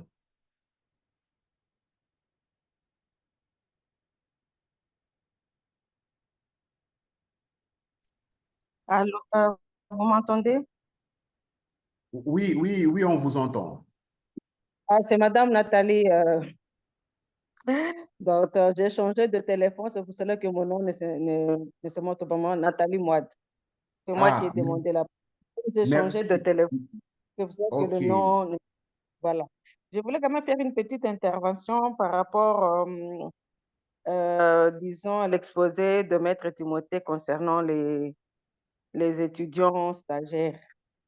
Je pense que ils ne sont pas tellement, comment je peux dire, il y a certaines réalités que nous vivons effectivement dans les organisations, dans les entreprises qui prennent les stagiaires, soit disons pour les former, mais en fait, ils en sortent parfois comme ils étaient entrés. Je pense que c'est un problème aussi de culture. C'est un problème parce qu'on peut avoir vraiment des étudiants, des stagiaires qui ont cette volonté d'apprendre. Mais chez nous, on ne considère pas les stagiaires comme étant disons, un apprenant. On n'a pas cette culture de dire que la personne qui vient a besoin de mon savoir, a besoin de mon expérience pour que demain, quand je ne suis pas là, qu'il y ait la continuité du savoir. Chez nous, on n'a pas cette culture de transmettre ce qu'on a appris. Et parfois, lorsque l'étudiant ou le stagiaire essaie de demander plus, de montrer beaucoup plus parfois de motivation, on lui fait savoir que non, ta place, c'est là. Tu as une limite que tu ne dois pas traverser. Et il y a comme ça des gens qui se retrouvent frustrés, qui préfèrent faire le petit boulot qu'on leur demande de faire, que c'est tant mieux de glaner par-ci, par-là des informations pour pouvoir faire leur TFC, parfois leur mémoire. Donc, il faut d'abord voir qu'est-ce qu'on peut faire lorsqu'on envoie même les étudiants sur le terrain. Qu'est-ce que les institutions font le suivi pour s'assurer effectivement que ces étudiants-là sont en train d'apprendre, que ces étudiants-là vont ajouter un plus. Quel est le suivi après cette formation-là? Souvent, qu'est-ce qu'on fait? C'est aller faire un stage, prendre des informations par-ci, par-là, faire un TFC, faire le mémoire. Comme vous dites là, parfois, c'est juste avoir le point c'est fini. Mais est-ce qu'on s'assure que le stagiaire ou la personne qui nous revient a maintenant un bagage correspondant à ce qu'il a accouché sur le papier? Il n'y a pas cela. Moi-même, j'ai connu une chose, parce que je viens de dire, parce que j'ai travaillé quelque part où je devrais aller en congé. On m'a demandé de prendre une personne intérimaire que je devrais former. Je me suis dit non.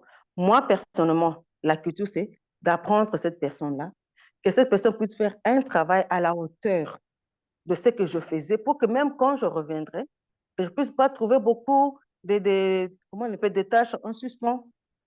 Et je commence à former cette personne-là. C'était vraiment au jour le jour. Tout, tout, tout, tout.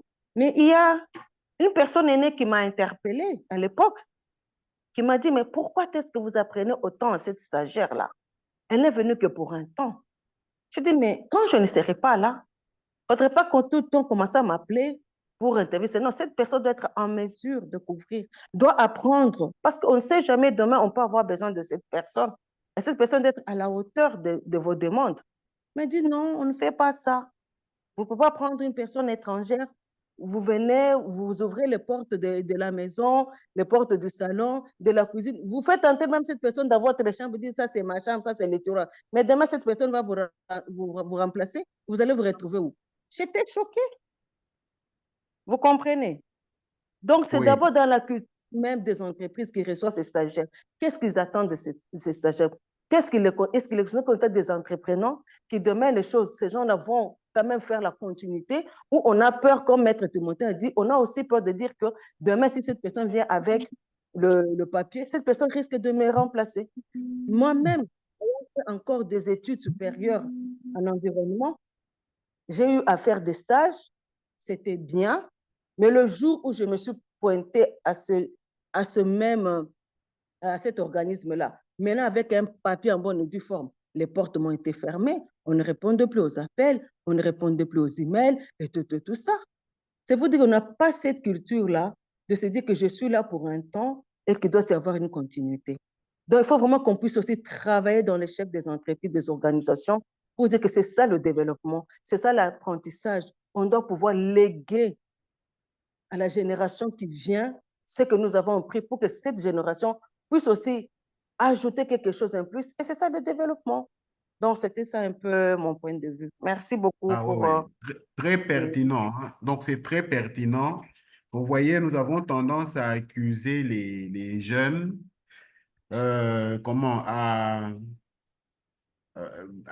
dénoncer leur manque de vision. Pourtant, du côté de l'entreprise, il y a beaucoup de freins, il y a beaucoup de blocages et voilà, il y a un manque de considération vis-à-vis des stagiaires. Voilà, quand ils posent beaucoup de questions, quand ils demandent, quand ils sont curieux, voilà, c'est un dérangement, ils importunent. Oui, oui, monsieur Guilain Tondouangou.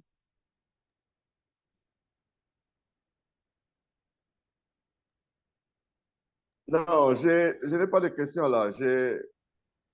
Ah, j'ai oublié non, non, de... la main était levée, hein. Bon, Oui, oui. professeur Bosco. Non, moi, je voulais juste appuyer ce que madame vient de dire, hein. D'aussi de demander dans la conférence, c'est juste une interpellation, si c'est encore possible, ou faisable, ou intégrer ça dans la vision de Bilanga Yabetu. Les conférences que vous allez faire peut-être avec l'université de Kinshasa, de voir comment inviter aussi les entreprises, les chefs d'entreprise, s'ils seront là, et intégrer vraiment ce que madame vient de dire. Et un autre aspect, c'est le problème au niveau de nos universités. À la faculté, quand on envoie les étudiants en stage, en fait, il n'y a pas de cahier de charges. Et quand il n'y a pas de cahier de charges, vous allez constater aussi qu'au sein de la structure où l'étudiant va effectuer le stage, il n'y a pas de cahier de charges. Et là, ça pose le problème. Comment on va occuper l'étudiant alors qu'il n'y a pas un cahier de charges qui est bien déterminé pour savoir 10 jours au jour que va faire l'étudiant. Et ça pose le problème. C'est comme ça que l'étudiant va être déambulé de gauche à droite. Et du coup, il termine son stage et il n'a rien retenu. Contrairement, par exemple, ici en Belgique où j'avais étudié, en Belgique, durant la période d'été, il y a les intérims où ce sont que des étudiants qui travaillent dans beaucoup de services, que ce soit des services de l'État, que ce soit des services des entreprises, que ce soit même dans le manœuvre où les étudiants veulent être, parce qu'il y a cette culture et il y a des charges que l'étudiant, des tâches spécifiques qu'il est censé accomplir, et il y a une période de formation. Durant 3, 4 jours, l'étudiant est formé dans tout ce qu'il va effectuer au sein de l'entreprise et après, on le laisse autonome parce qu'il a de quoi répondre à ce qu'on lui a demandé de faire. Et au niveau aussi de l'université, il a de quoi rendre compte. Je crois qu'il faut voir comment intégrer vraiment cette dimension dans ce que Bilanga Yabetu est en train de mettre en place à ce niveau-là. Ok, merci, merci, professeur Bachangwa. Alors, dans le même ordre d'idée, hein, est-ce qu'il est possible aujourd'hui de créer des emplois étudiants, hein, dans notre contexte? Est-ce qu'il est possible, bon, quelle entreprise, ça pourrait être quelle entreprise, ça pourrait être voilà, quel type de service, voilà, on crée des emplois étudiants, euh, des emplois à temps partiel, bien sûr.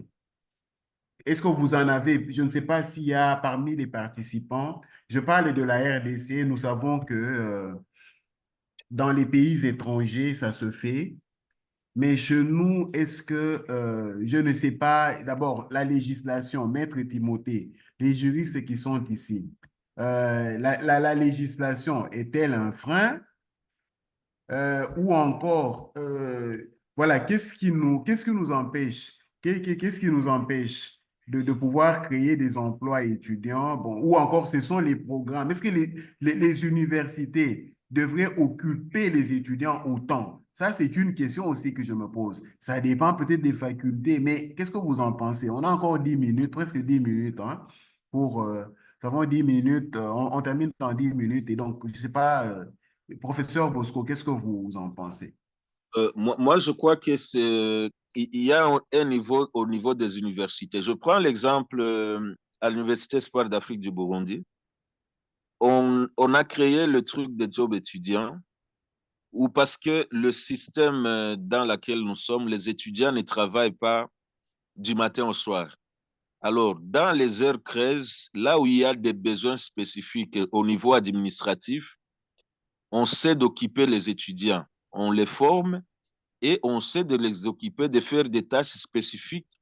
Et il y a des nombres d'heures qui sont calculés parce qu'il y a un paiement par heure qui est effectué là-bas.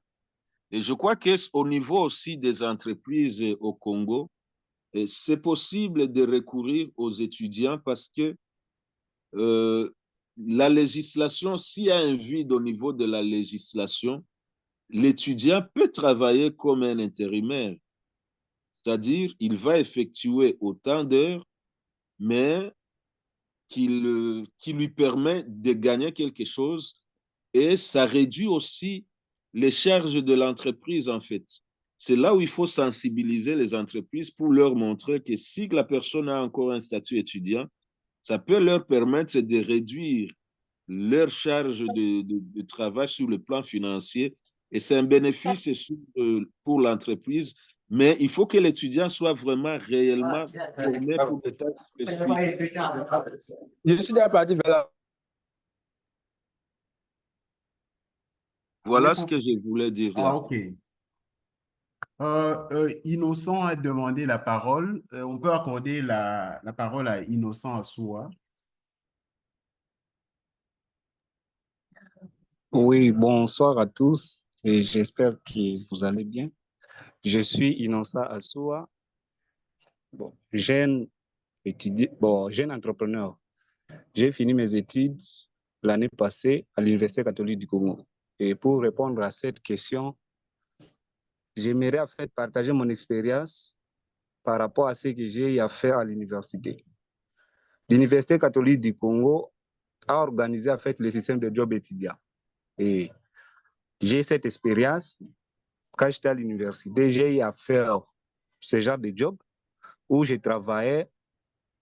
L'université a mis en place, en fait, tous les étudiants, ceux qui seront à mesure de travailler, vous travaillez et à la fin, on vous paye quelque chose. Et j'ai travaillé et l'argent que j'ai gagné, ça me permettait quand j'étais étudiant de payer la maison et d'économiser, de faire quelques épargnes. Et lorsque j'ai fini à l'université, cet argent, ça m'a permis de créer une petite activité entrepreneuriale. C'était Ok. ça en termes de mon Quel type expérience. d'activité pourriez-vous en donner des détails et avec quels horaires? Bon, en fait, à ce qui concerne l'horaire, l'université n'avait pas fixé les heures fixes. On nous a demandé si vous êtes à mesure de travailler au moins pendant 7 heures par jour. Donc, vous pouvez arriver à l'université. Il y avait déjà des tâches qui étaient déjà ordonnées par les Ok, lesquelles par responsables exemple? Ce sont ces tâches-là que nous voulons. des temps-là. Il vous dit, garçon, par exemple, oui, il est là pour entretenir de l'université. L'université a mis en place les balais, les coupes-coupes, la houe et une bêche. Par exemple, pour les filles étaient là d'entretenir les sites pour balayer. Et les garçons, vous avez des houes, vous avez des bêches où vous pouvez couper les herbes. S'il y a Ok, aussi donc des travaux au niveau de la c'est bibliothèque. du travail manuel, si je comprends bien. Oui, c'est du travail. Et s'il y a aussi du travail au niveau de la bibliothèque, on peut vous appeler pour aller arranger par exemple les documents au niveau de la bibliothèque. Et par heure, on nous payait $1. Et si vous travaillez pendant 7 heures, vous avez $7 par jour. Et après 15 jours, on vous paye $105. Ok, donc ça, c'est un modèle qui est en cours à l'Université catholique, hein? Oui. Ok, Oui, cette merci. opération, on a la depuis 2018 qu'on a lancé cette opération à l'Université catholique du Congo. Ok. Vous savez si c'est l'université qui finance directement ou l'université est subventionnée pour ce type d'activité? Non, c'est l'université qui finance directement. Ok. Ah, donc voilà un exemple qui pourrait être enrichi, qui pourrait être suivi. Donc, il est 19h29, nous terminons dans une minute. Je tiens à vous remercier tous de nous avoir encore enrichis ce soir. Ces webinaires sont enregistrés. Avant de les partager, bien sûr, ils doivent être traités et puis ils vont être placés sur les canaux de communication de Bilangabé, tous les réseaux sociaux. Donc, à titre de récapitulation, ces webinaires sont organisés dans le cadre de la deuxième édition du marché agricole Bilanga Betu, qui aura lieu à Kinshasa du 22 au 28 juillet, sous le thème Produire, nourrir la ville d'aujourd'hui et de demain. Si vous n'avez pas encore reçu le programme ou encore la note conceptuelle, les termes de référence, c'est avec grand plaisir que nous les partageons. Dites-nous comment vous voulez nous être utiles dans le cadre de ce programme. Est-ce que vous voulez intervenir comme formateur dans les ateliers? Est-ce que vous voulez prendre la parole comme intervenant sur les tables rondes, sur les panels? Est-ce que vous voulez participer comme exposant avec un stand pendant une semaine? Voilà, il y a tant d'activités auxquelles vous pouvez prendre part. Donc, encore une fois, je vous remercie tous. Je remercie tous ceux qui nous suivent de la Belgique, de l'Angola, de Bukavu et d'ailleurs. Et merci beaucoup à Madame Rachel Chilela pour la gestion technique de nos webinaires. Donc, voilà, le 7e webinaire est réalisé, accompli grâce à vous, grâce à votre participation. La prochaine fois, c'est le vendredi prochain, le vendredi, je pense que ce sera le 5 juillet. S'il vous plaît, ne manquez pas. Nous allons avoir un webinaire très intéressant avec un partenaire important, intéressant, c'est DHL. Bilanga Betu est en train de nouer un partenariat avec DHL. Le monde agricole avec DHL, comment pouvons-nous collaborer? Comment pouvons-nous booster nos activités avec DHL? C'est ce que DHL va nous expliquer en détail. Donc, nous allons annoncer le webinaire, mais sachez-le déjà et soyez nombreux. Bonne soirée chez vous et à vendredi prochain. Bonne soirée à vous aussi. Merci.